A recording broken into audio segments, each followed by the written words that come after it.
RCB और Delhi Capitals का match, वो भी दिल्ली के अरुण जेटली स्टेडियम में। इस मैच को लेके तो बहुत बातें पहले से चल रही थी, क्योंकि हम सबको वो याद है ना कि जब बेंगलोर में जाके आरसीबी को उसी के घर में दिल्ली कैपिटल्स ने है, तो वो जीत से ज़्यादा जो था ना, वो केएल राहुल का जो सेलिब्रेशन था ना कि ये मेरा घर है, ये मेरी जगह है और यहाँ का राजा मैं हूँ, वो दिखाया था। तो सभी के मन में ये था कि जब आज अगर खुदा ना खास्ता दिल्ली को हरा दिया आरसीबी ने, तो यही जश्न मनाएंगे विराट कोहली। हालांकि आपको बता दें कि एग्रेशन के मामले में केएल राहुल से बहुत आगे हैं विराट कोहली, जश्न मनाने के मामले में और वो राइवलरी माइंड में रखने के मामले में भी, चाहे वो इंटरनेशनल क्रिकेट हो चाहे आईपीएल। लेकिन आज जीता आरसीबी, सबसे बड़ी बात टॉप पे आया आरसीबी। उसके बाद भी कोहली ने सेलिब्रेट भी किया, लेकिन केएल राहुल के दिल पे वो बात नहीं लगी, क्योंकि केएल राहुल के पास जाके उनको बताया कि ये मैदान भी मेरा है, यहाँ स्टैंड पे नाम भी मेरा है और यहाँ का राजा भी किंग कोहली है। जी हाँ, दमदार मैच हुआ। हालांकि अक्षर पटेल की कुछ गलतियां हुई हैं, जिसका खामियाजा दिल्ली कैपिटल्स को भुगतना पड़ा है, उसके बारे में भी आपको बताएंगे। तो चलिए पूरे मैच के बारे में आपको बताते हैं। टॉस के बाद जब मैच शुरू हुआ और दिल्ली कैपिटल्स मैदान पे उतरी, तो आज भुवनेश्वर कुमार फॉर्म में दिखे। 3 विकेट उन्होंने झटके, कुणाल पांड्या ने 1 विकेट लिया और कहीं ना कहीं फंस सी रही थई दिल्ली। अक्षर पटेल ने एक अच्छी इनिंग खेली, लेकिन 41 रन की केएल राहुल की पारी, और हम ये कह सकते हैं इसकी बदौलत किसी तरीके से दिल्ली 162 रन तक पहुंच सकी। लेकिन ये सबको पता था कि 162 रन इस पिच पे काफ़ी बेहतर हैं। हालांकि 8-10 रन और बनते तो शायद और आसान हो जाता दिल्ली के लिए, लेकिन कहा जा सकता था कि 160 रन भी इस मैदान पे कम नहीं थे। ऐसे में इसके बाद जब बल्लेबाजी के लिए आरसीबी उतरी, तो उसकी शुरुआत बहुत ख़राब हुई। मतलब आप सोचिए, देवदत्त पड्डिकल को अक्षर पटेल ने आउट कर दिया। ओपनर फिल शॉट की जगह जैकब आए थे, उनको आउट कर दिया। और उसका करुण नायर का वो ज़बरदस्त थ्रो और रजत पाटीदार मैदान से बाहर। 35 रन 3 विकेट, ये था पावर प्ले में स्कोर। उसके बाद बहुत धीरे इनिंग चल रही थी। मतलब आप सोचिए ना, 25 गेंदों पे 28 रन बना के, या शायद 28 गेंदों पे 25 बना के कुणाल पांड्या खेल रहे थे किसी तरीके, और यही run and ball 21 ball 22-23 run बना के विराट कोहली खेले थे। ऐसा लग रहा था कि दिल्ली कैपिटल्स ने इस मैच पे पकड़ बना ली है। और रन एंड बॉल लगभग आप ये सोचिए कि 70 बॉलों पे 110 रन चाहिए थे, और ऐसा लग रहा था कि मैच निकल रहा है।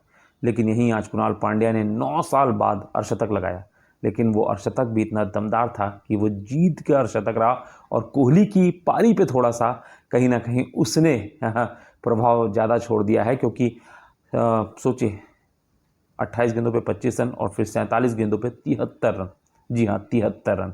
और हालांकि विराट कोहली ने शानदार पारी खेली, क्योंकि मैच के हिसाब से 47 गेंदों पे 51 रन आपको कम लगे, बहुत धीमे लगे, लेकिन कहीं ना कहीं किंग कोहली अगर एक तरफ नहीं टिके होते, तो शायद कुणाल पांड्या वो जज्बे से नहीं खेल पाते। और ये भी कह सकते हैं कि कुणाल पांड्या ने कोहली के प्रेशर को कम कर दिया कि वो एंकर इनिंग निभाएं और सामने वाला बल्लेबाज मारे।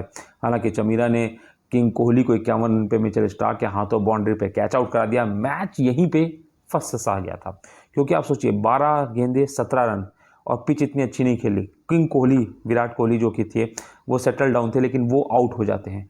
उसके बाद 12 गेंदों पे 17 रन। मिचेल स्टार्क हमें पता है कि कितने ज़बरदस्त गेंदबाज हैं। कोई भी कप्तान होता अक्षर पटेल की जगह, तो मिचेल स्टार्क को ही लाता, क्योंकि पहले जो मैचेस थे ना, उसमें मिचेल स्टार्क की यॉर्कर्स की बात करें या इतने कम टारगेट को जो लास्ट ओवर में बचते थे उनको वो बचा लेते थे।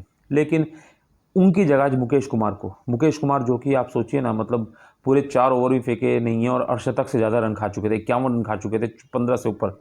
ऐसे में चमीरा का भी ओवर बचा था। अगर आपको मुकेश कुमार को जगह आप चमीरा को लाते या मिचेल स्टार्क को लाते तो ज़्यादा बेहतर, और मिचेल स्टार्क को तो बनता ही था, क्योंकि हमेशा कहा जाता है कि 20वें ओवर से ज़्यादा महत्वपूर्ण 19वां ओवर है।